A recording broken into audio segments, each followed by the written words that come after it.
But it occurred to me when we started talking about this, what I'd really like to do is talk a little bit about houseplants or indoor gardening for my first session here for a number of reasons. One is this is it's no secret, this is a hot topic.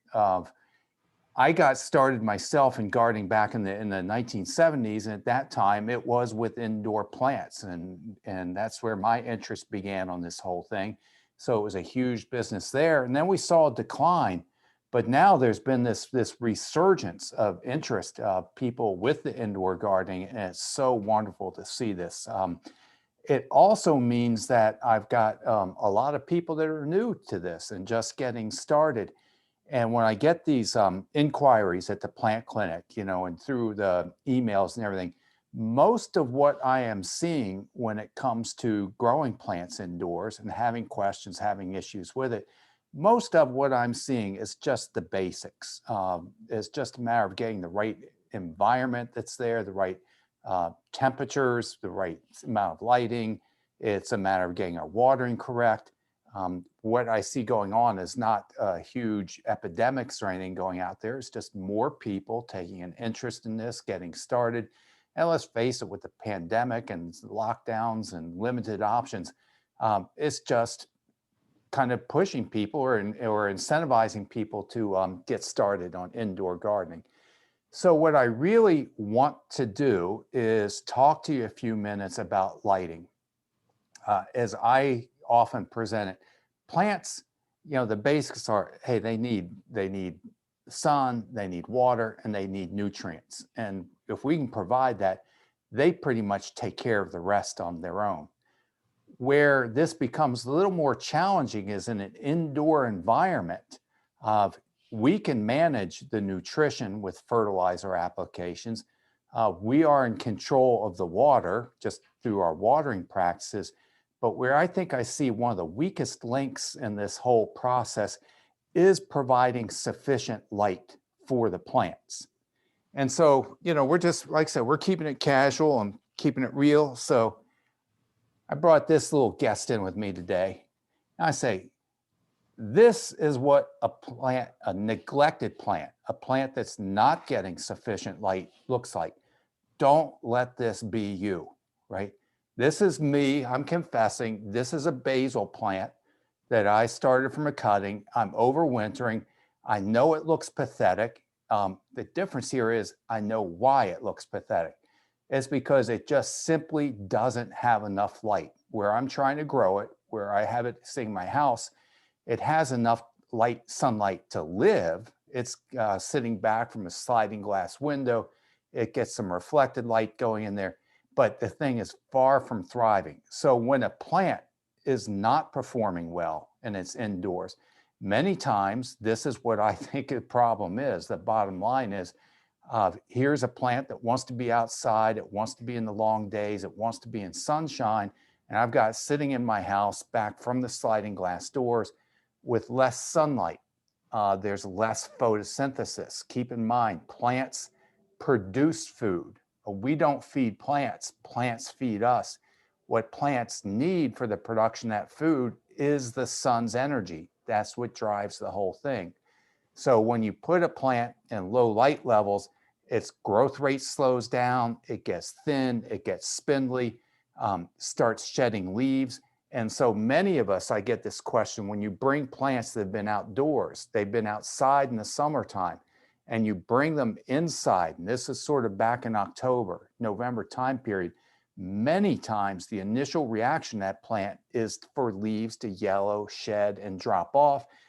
We get the panic visitors, oh my God, what's going on? And basically I'm saying, look, this plant, wants to be outside in the warmth and in the sunshine. Now it's inside, indoors, short days, lower light levels, etc. Even if you put your plant right in front of a window, you're going to lose about 50% of the sunlight just from reflection and refraction as it just passes through a pane of glass. So you've automatically cut the light in half. In the wintertime, the days get short, so that starts to limit the duration of the sunlight. Each time you move that further and further back from a window, there's an exponential decline in the amount of sunlight that's actually reaching the plant. So this is why when you're in here, if you're looking for indoor plants, you want to start adding plants to your home. My first question is always, always, always, what kind of lighting do you have? What sort of light do we have to work with? And that's a more challenging question than you might think to answer. So that's what I'm going to talk to you about for a few minutes right now. When we're classifying plants for indoor gardening, we use terms like low light, medium light, bright indirect light. These are all kind of relative terms, and it's hard to define exactly what we mean. One way of saying this, an easy way to look at, is if I put my hand out and it casts a really pronounced shadow on that surface that's sharp and you can see it, that we would classify as a bright light. The conditions that I'm in now, I don't know if you can see it here. It's not, you can see a light shadow showing up on there. That's kind of, if I'm getting a light shadow, I'm starting to get into what I might call medium, low light. And then if I'm really not getting that kind of contrast at all, I'm definitely into low light conditions or low light environment. So we use all these kind of terms to try to define what they are. I also like to use the word, we use this word tolerance a lot. So I might talk to you about a plant that will tolerate low light or low light plants. What that really means is the plant will live in a low light environment, but it would actually be able to thrive or do better in a brighter light condition. So these are, think of these as terms as sort of minimum. Plants are very adaptable, and some of them can grow in a very low light all the way up to very bright light. Some plants, like we talk about citrus trees, they're really popular. I can't keep citrus trees in stock right now. If you're trying to grow a citrus tree, we're going to actually need some direct sun to get on those. So a lot of these is really to take a look at your environment, kind of assess the conditions and determine what sort of lighting environment we have. Another way to do this, another approach, I thought this would be kind of an interesting little thing as I was getting prepared today. Rather than just trying to sort of guesstimate or talk about the lighting or use these illustrations like shadows and that type of thing, I looked into it as getting prepared, and I went out and in preparation for this presentation, sparing no expense or effort, I paid $3 and downloaded a light meter app onto my phone. I got the pro version, paid the extra $1 so I didn't have to look at the ads. This is actually, it's for photographers. It's not intended for use on plants, but what it does is it uses your phone to measure the foot candles of light in an environment. So if you're uncertain about some of these terms, or if you're just kind of like using the technology and gadgets, this has worked out to be pretty good. I can't be like a paid endorsement because I just bought the app and I'm trying out, but it's been easy to use and it gives us a tangible measure. Foot candles, first of all, foot candles is kind of an old term. It's supposed to be the amount of sunlight or the amount of light generated by one candle at 1 foot away, but it's still very useful for us in horticulture and gardening. So using this application, this meter with the phone, if you get, let's say 25-foot candles or less, you're just not going to be successful. You're just not going to grow plants. You got to give me at least like 25-foot candles, and that's pretty minimal amount of light for plants to grow. If I can step that up, and let's say I'm sort of in that 25 to 100-foot sort of range, that I might call a low light level. I just decided I'm going to see, I'm getting reflective light here on the table, but let's see where I'm at right now. The light that you see right here on this table, I'm measuring at 124-foot candles as an example.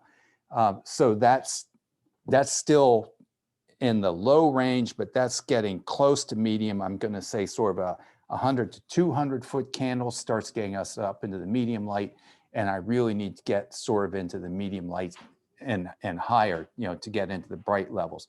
So these terms and this little description I'm giving you now is in reference to light intensity. We want to measure the intensity, the brightness of the light that's coming there, and that is going to be our number one single most defining environmental condition on what you may be able to grow. If you find yourself in a low light level, you just don't have the right environment, or let's say I want to boost that, I want to increase the amount of light in that area to improve the performance of my plants, then we get into supplemental lighting where we start actually adding plant lights to it. So again, I brought these examples in. These are just replacement bulbs, so they would fit into any standard light fixture that you have at home.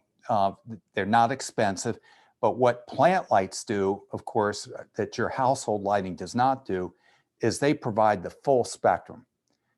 Plants need light that goes all the way from the ultraviolet to the infrared range of that spectrum. Each spectrum of that wavelength serves a different function in the plant. The plant has pigments inside the leaf that captures, that utilizes that energy from the sun to produce carbohydrates, to produce energy for itself. So this is how the plant feeds itself. It's basically taking carbon and oxygen in from the environment, from the air. It's utilizing the sun's energy. It's utilizing water, certain minerals, and it is producing food for itself. So again, plants, they're eating sunlight, and they need that to survive. So these plant lights offer the full spectrum that some of our household lighting does not. Now, incandescent lights, this is sort of the standard that has been around most of the time, but they're also very inefficient. They produce a lot of heat, which is wasted energy. That heat also, if they're placed too close to the plant, can get so hot that can actually lead to injury of it. So they're being phased out, and that's with good reason, because like I said, they are wasteful in terms of the energy use and so on. They kind of came along, and the next thing that really hit the market were these compact fluorescents. All of us know this from our indoor lighting, but the same thing happens with our plant lights. But these, again, have been designed with the full spectrum that plants need. So the compact fluorescents are great. They overcome a lot of those obstacles. They're much more efficient, longer lasting. They don't produce the heat as a waste, so they can be placed closer to the plant for more light intensity. Costs went up a little bit, but sort of the latest and greatest, and what I would really recommend towards everybody using, is an LED light. And again, the technology on these things continues to improve, the availability, and therefore the cost has also come down to it. So the LEDs, again, your upfront costs might be a little bit higher, but in terms of efficiency, longevity, and ease of use, the LEDs are really taking over the market by storm. So if you're not fortunate enough in having that natural sunlight, good light available to you in the house, then we can supplement it. So we're talking about the intensity of light. We talked a little bit about the quality of light, making sure it's the full spectrum. And then the third part of this equation you can play with is the duration of light. How long does that run? I'm sure all of us are extremely gratified and grateful to see these days getting a little bit longer. It used to get dark at 4:30 in the afternoon. Now that is hard to keep your chin up under that one. But now I'm watching it, we're getting dark, sunset's coming at about 5:05 and stuff. So we see these days getting longer. Well, if we're using plant lights, we can start to also lead to longer days. I love to see these plant lights stay on 10, 12, 14, maybe even 16 hours a day, somewhere in that range based on what you're growing, how the plant's producing, and your sort of situation is there. So that's my quick little introduction. Like I say, evaluate the conditions that you have. If you need to, you can even get an app to measure it. Though usually most of us don't do that and it's not necessary. We'll help you select plants to match the environment that you have, and know that you've got the option to also supplement that. This is going to overcome a lot of the issues, improve the performance on your plants. So Sal, we got any questions coming in to us yet? Or yeah, David, we do. And just a quick reminder for anybody on Zoom, type your questions into the Q&A box or the chat. If you're on Facebook Live, we're monitoring the comments as well. So feel free to type a comment in and we can ask David. So David, the first question that came in is about the full spectrum light bulbs. Do they fade fabrics and artwork?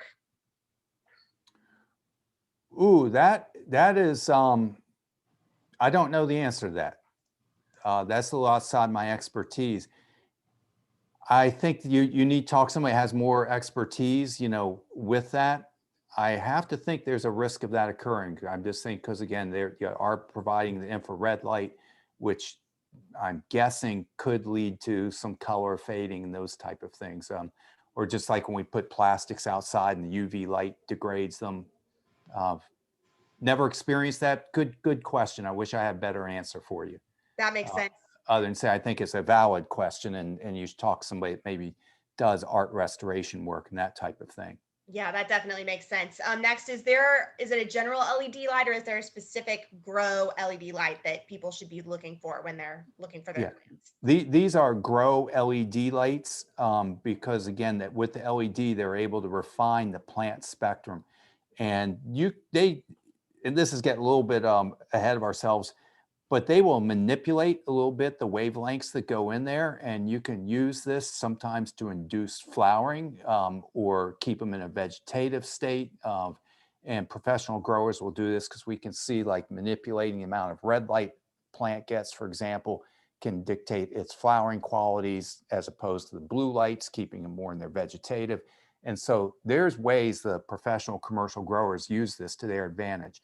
Most of these that sort of the ones like that we sell and have just for home garden, they're pretty balanced across the spectrum, and it would be absolutely fine just for growing indoor plants. But yes, they do need to be defined as a plant light or a grow light. Perfect. Thanks, David. All right, now to get into some specific plants. One of our attendees has asked what would be the lighting recommendations you would have for bamboo, and can they get away with just water, or do they need some soil?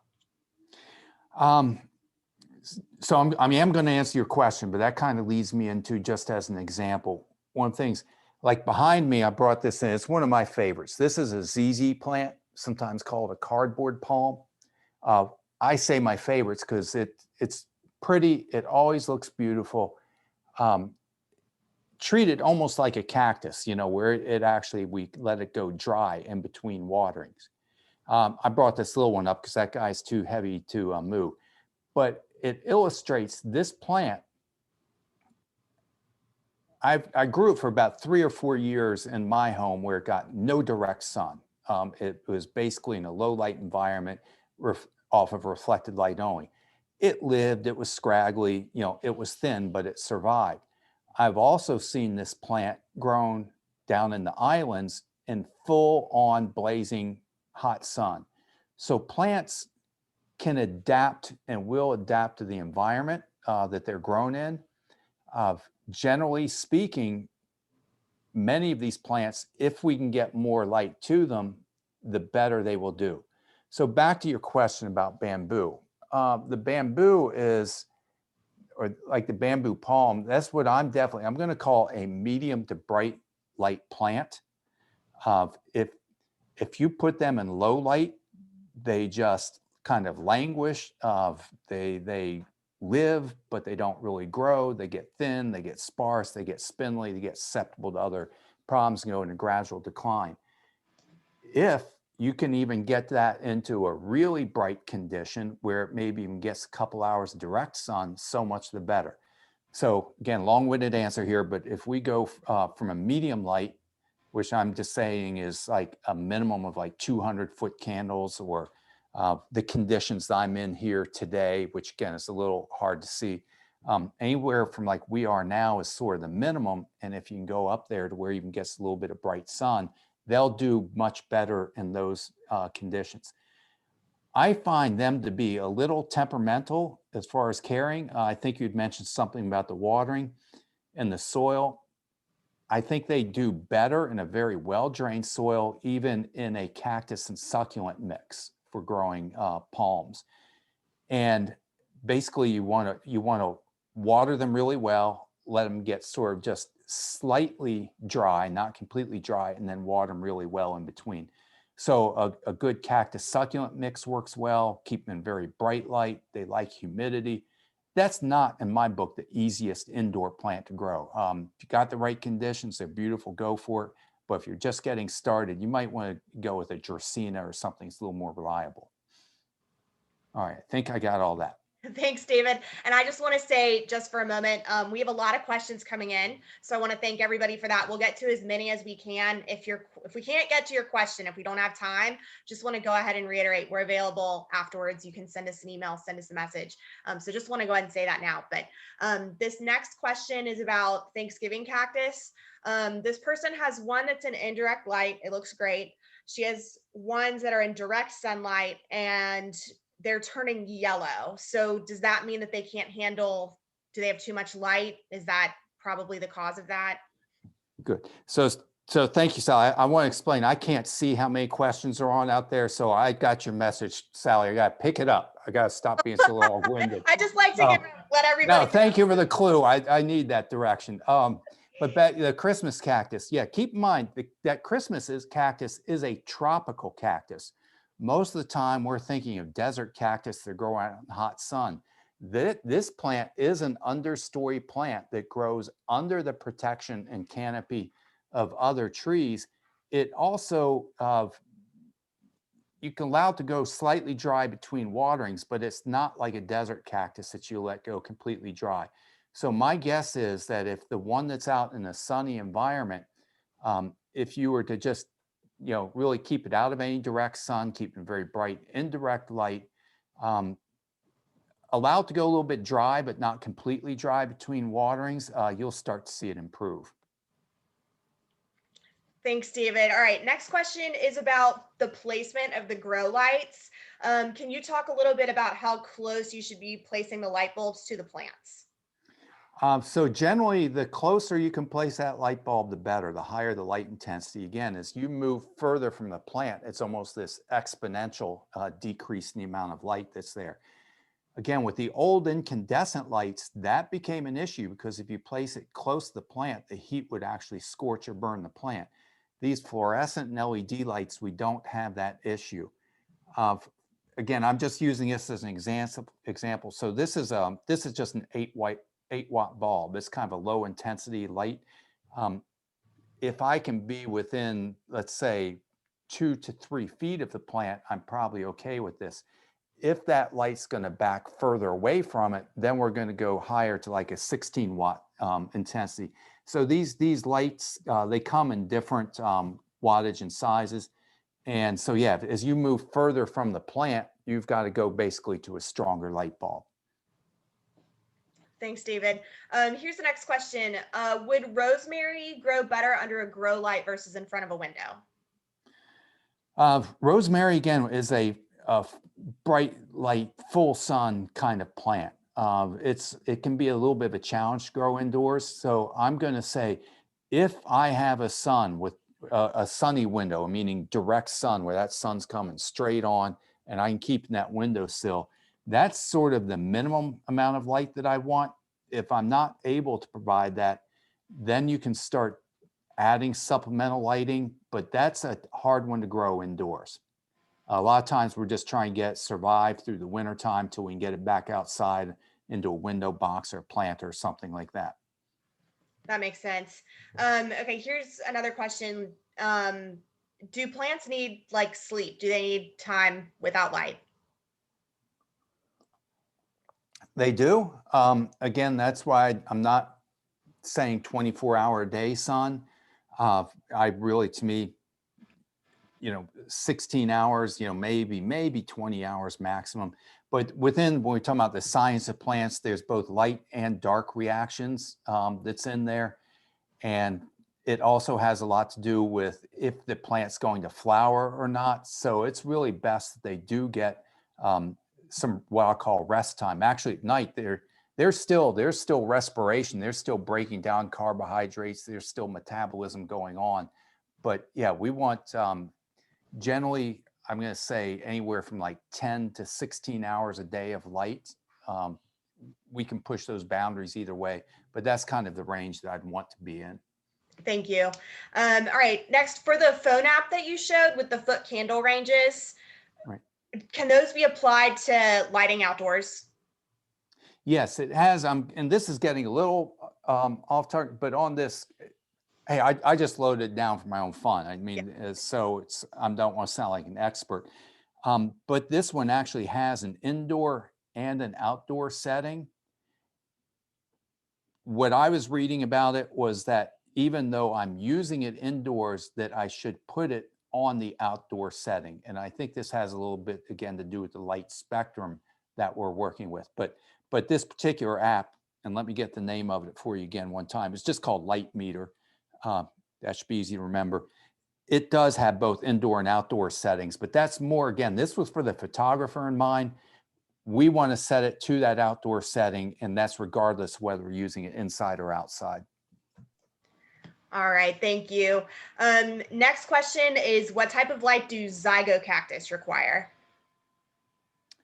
Again, that's more of a tropical cactus. So I'm going to say bright, but in direct light. It doesn't need to be out there in the direct sun kind of conditions.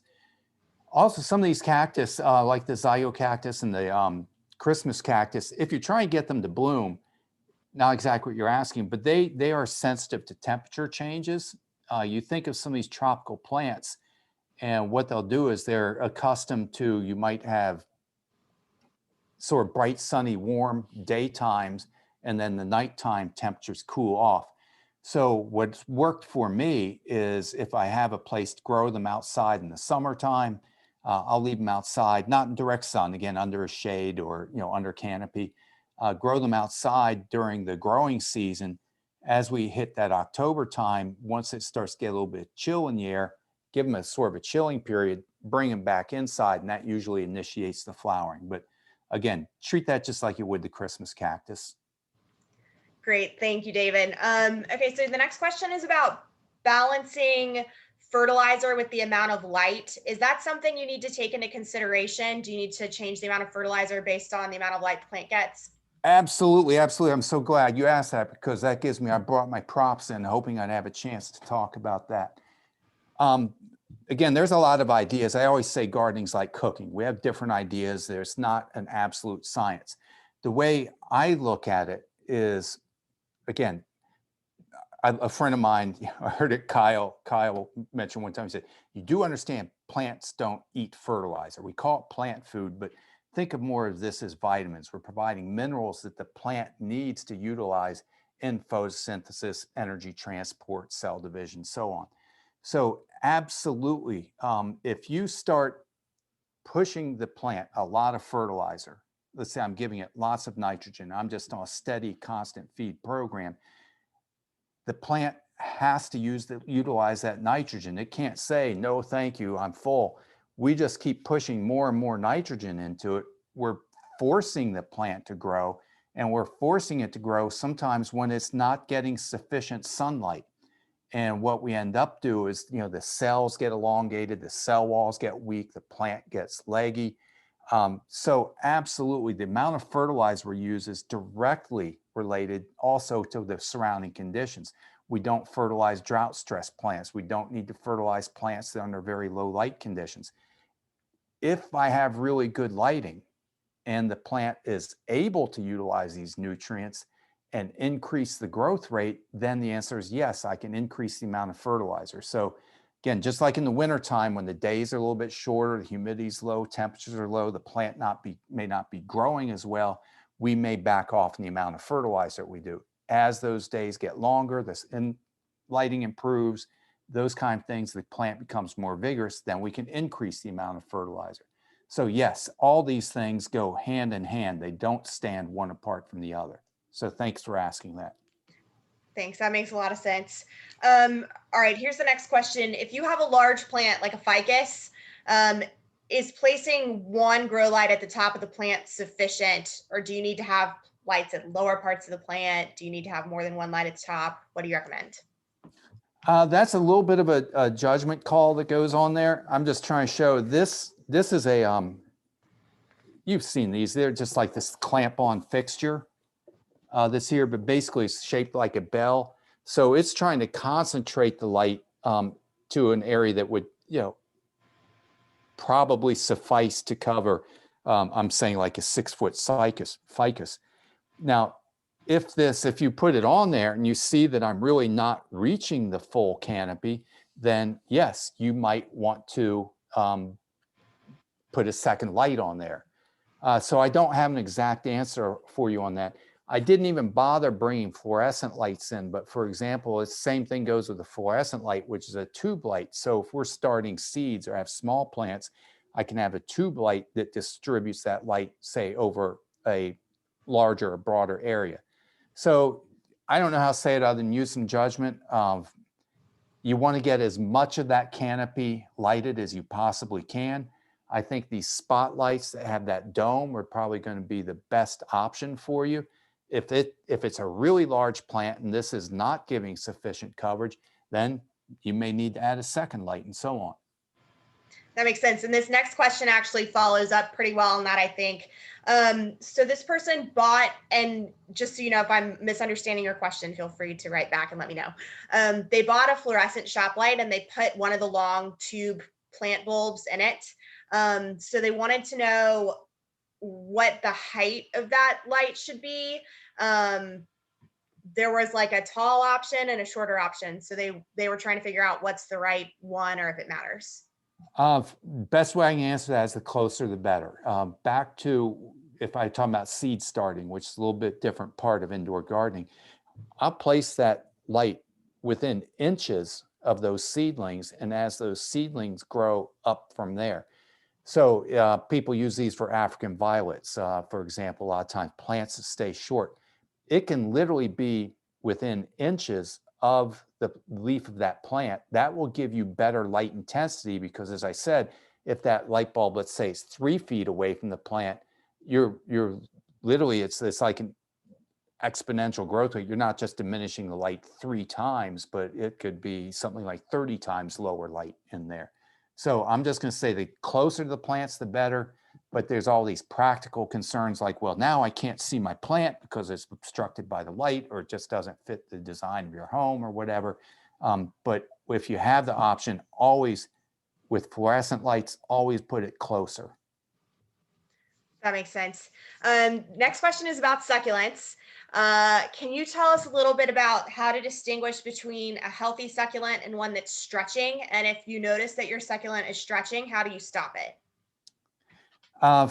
If they're stretching, a lot of it gets back to, I know I'm like this broken record, a lot of it, they're just not getting sufficient light that's in there. You know, one of the things I was thinking about getting ready for this, the human eye is a horrible judge of what that lighting is.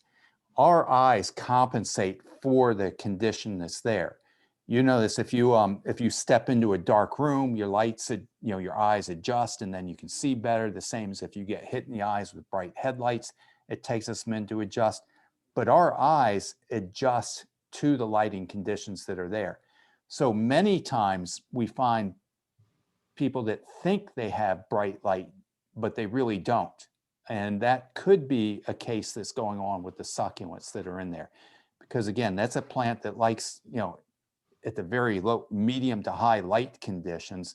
And even if you think you have those, that's where a light meter or something like that can be handy. Now, again, they make apps for plants, but they were more expensive than I want to buy. They make light meters that you can purchase. Again, we don't sell them, but because it's specialized equipment. But this little $3 app seems to do a good job. So yeah, if the plant's kind of getting leggy and floppy, it could be that sort of classic for being over fertilized with insufficient light. And what we can do is kind of just increase the light. Thanks, David.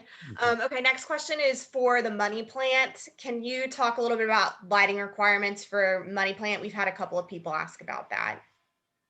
Yeah, that's a real popular plant. I guess it's supposed to bring money and good fortune into our lives. It hasn't really worked that way for me, but maybe it has for you. What I find, this is just kind of working at plant clinic too, some plants are just more sensitive, they're more temperamental than others. Money plant wants to be in that sort of medium to bright light conditions, but it also is pretty sensitive to its watering requirements. Most of those come into the clinic. We have problems with the root media being too wet that's in there. It's also a plant that doesn't want to go completely dry. So pay close attention, trying to maintain even watering on there. You can even check the roots. Maybe when we do our next class, I'll try to bring an example of a plant with root rot and actually show you how to look for that, because that's a common problem. They also get spider mites. So in this indirect way or around long-winded way, I'm trying to say is lighting, they do want to be in that kind of medium to bright light, but I see other issues with them more frequently that pertain more to being just too wet is a common thing. And they do have a couple pest problems. So that's something that and I should say, we don't want you to bring plants into the greenhouse if we think there's a problem, but you're always welcome if you want to bring them into the plant clinic. We've got people that can look at this and help evaluate as well. Thanks. Here's a slightly unrelated question, but what can you tell us what the fertilizers are that you just showed that are sitting in front of you? What are they called? Yeah. And I want to be prepared to talk about this if time permit.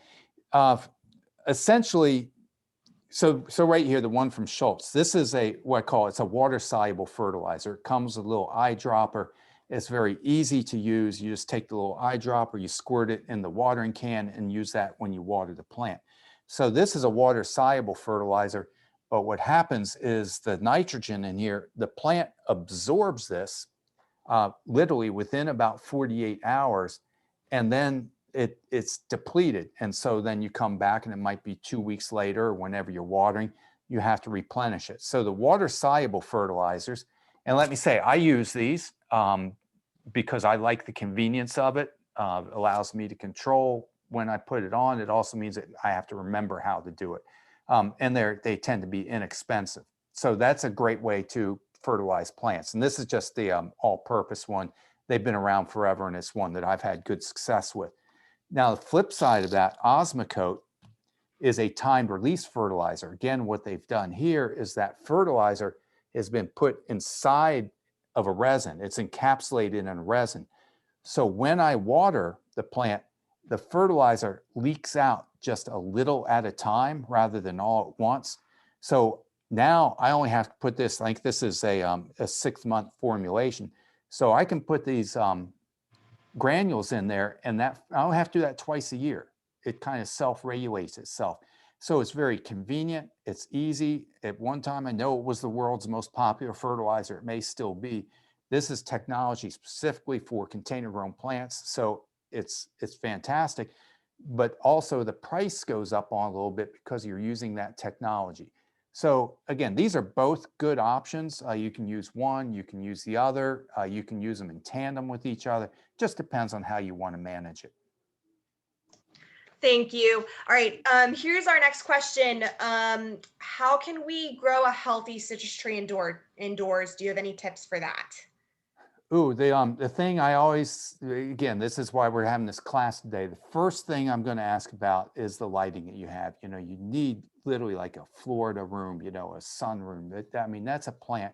You think about it, you know, it's down there where Sally is. She wants to be out there in the sunny beaches of Florida. And then we're trying to grow it inside during low light levels, short days, low humidity. It also fits in a little bit of our topic. I say in general, flowering plants need more light. It takes more energy for that plant to actually produce the carbohydrates and then be able to bloom. So flowering plants and citrus trees that flower and produce a fruit, that's like a full sun plant. So you got to just have the right environment, number one, and that's lighting. Number two, it is a plant that is a little touchy on the moisture. Again, I've had people use succulent soil, cactus and succulent soil that's got some sand or grit in there and had very good success with that. You can also use an all-purpose potting mix, but you got to be just a little attentive to the watering on it. And third, and we're going to be doing another class coming up here about pests. It's prone to mites and scale. So it's not an easy plant to grow inside, in my opinion. And it really begins, you just have to have the right environment.